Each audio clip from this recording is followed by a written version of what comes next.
लग रहा है जिस तरह पाकिस्तान में इस बात में गली के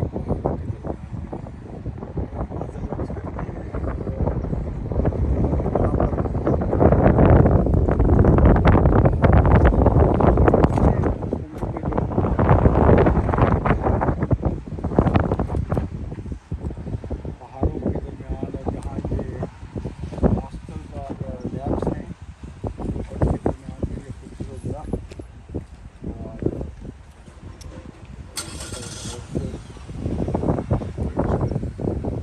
के मौजूद हैं और मुझे यहाँ से यूनिवर्सिटी बर्कले का टावर नज़र आ रहा है।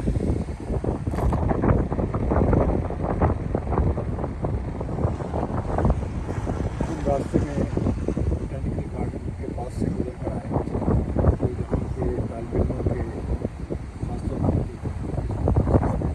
खासतौर पर सोचत है कि वो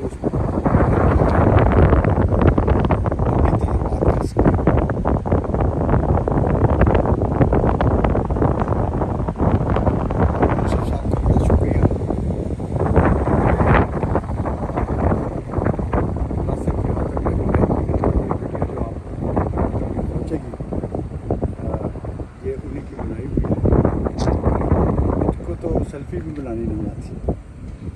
बहुत शुक्रिया।